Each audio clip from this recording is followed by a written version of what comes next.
Defense Secretary Leon Panetta began his day meeting with local leadership.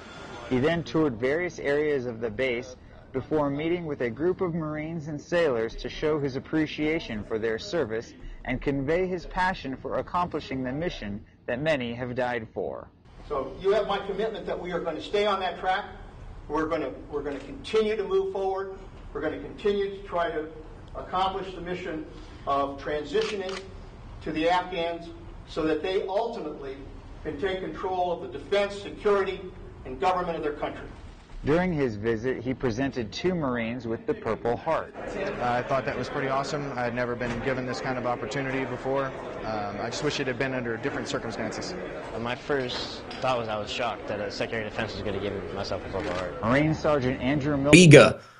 And he basically points out that the story behind the Osama bin Laden raid has been one contradiction after another, as we've documented on this show. Of course, we've had strong indications and testimony for years that bin Laden in fact died shortly after 9/11, and this was followed by a series of dodgy video and audio tapes, many of which were questioned in terms of their authenticity by respected academic bodies and other figures. You remember even Walter Cronkite, the famous news broadcaster, accused the Bush administration of staging the 2004 Osama bin Laden videotape, which came out right before the elections and was in fact credited by some as securing that election for George W. Bush over John Kerry. So we've had the, you know, the speculation about the Marfan syndrome, Osama bin Laden being on kidney dialysis, numerous reports that he had died shortly after 9/11.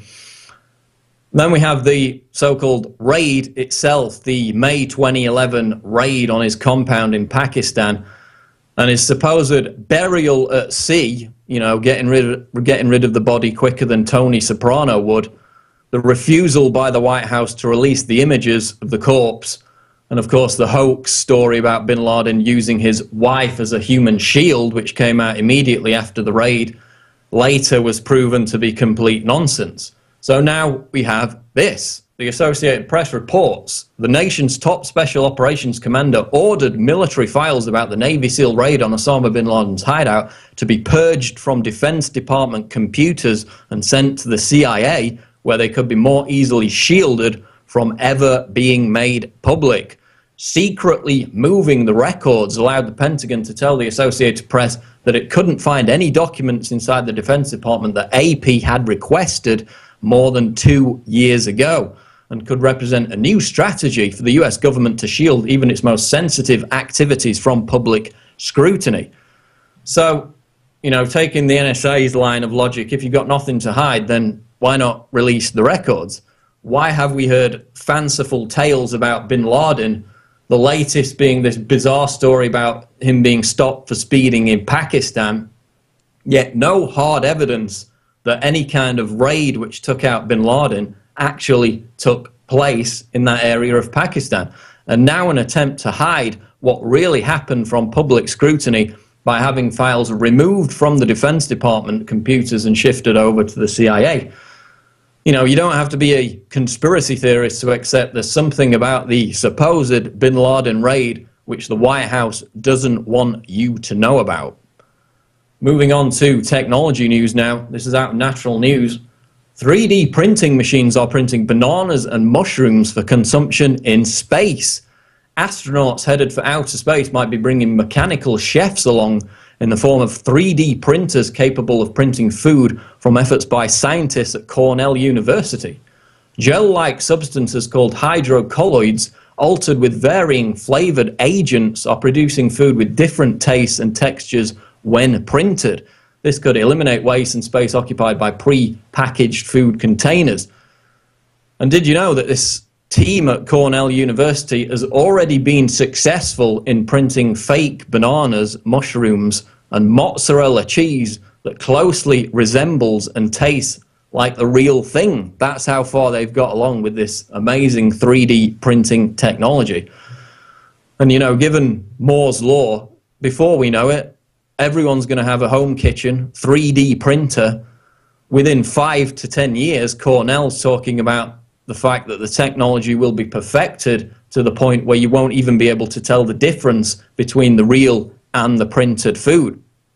And eventually, of course, according to futurists, we're going to be printing entire houses and vehicles.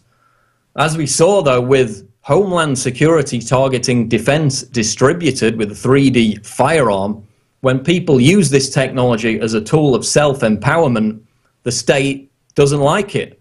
Same with the internet.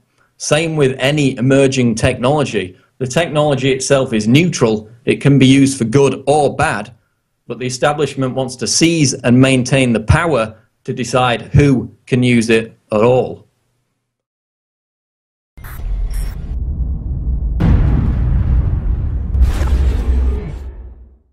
Because there's a war on for your mind. That has been our motto here at InfoWars for my 18 years of battle against the globalist. And now we see the open announcements of global, private, corporate tyranny over our governments. That's what the New World Order is an unaccountable private combine of organized crime engaged in corporate takeovers of nation states and the conscious attempt to abolish basic rights and fundamental liberties. Infowars.com is not just leading the charge against this here in the U.S. or North America. We are leading the charge worldwide. And that's because our listeners, our viewers, our supporters, fellow freedom lovers like you across the planet resonate with our message of liberty and telling it like it is. And that's why for the last 2 years especially, I have thrown everything I've got, my time, my energy, our backup capital, everything into really trying to awaken the sleeping giant that is humanity. And that's why the July issue that just came in a few days ago is so important. We've already sold about half the stock we have of it at cost in groups of 10 up to 100 in bulk. It covers the entire NSA spy grid, how it ties in worldwide, how it's not about stopping terrorists, but about suppressing and dominating and controlling the free press and political opposition. And in this magazine, we don't just have 3 free bumper stickers like I did a few months ago. We have 10 bumper stickers, 4 full-size ones with amazing messages guaranteed to get people thinking like America has been occupied by globalist forces. Infowars.com. Listen to Alex Jones at Infowars.com. Infowars.com. Forbidden information. Listen to Alex Jones. Infowars.com. And then on top of it, 6 medium-sized bumper stickers with the message as well. These are key to post in legal and lawful areas on your book bag, your computer, your car, or to give friends and family.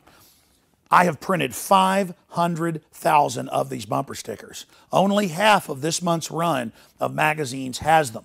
So when you purchase them in bulk or you're a 12-month subscriber, you will get the special issue. And I can't afford to do this every month, so it's going to be quite a while until we do this again. Please take advantage of this. Buy them in bulk and give them to your friends and family and encourage them to get these bumper stickers out, because with 500,000 stickers, we can reach tens of millions of people with the message of truth. They want to collectivize us. They want to bankrupt us. They want to drive us into their arms to control us. They want to dumb us down.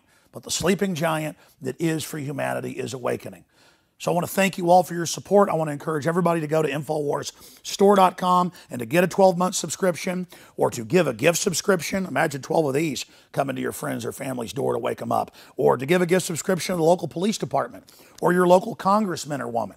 This is how we're going to affect change, voting with our dollars and voting with our time. Again, visit InfoWarsStore.com today to subscribe, to get the magazine in bulk, or to give a gift subscription, or to give yourself a subscription to wake up friends and family. I am all in. I am committed 110% to not mince words and to not back off and to boldly confront the globalist. And our listeners and supporters, our info warriors who aren't behind us, they're right beside us. So I want to thank all of you that have supported us in the past, and I want to encourage all of you out there who may be on the fence, that know this information is true, but have been scared to take action. You had better be scared of not taking action and letting this monstrous system come to fruition. Now is the time to commit. Now is the time to say which side of history you're on. Now is the time to stand against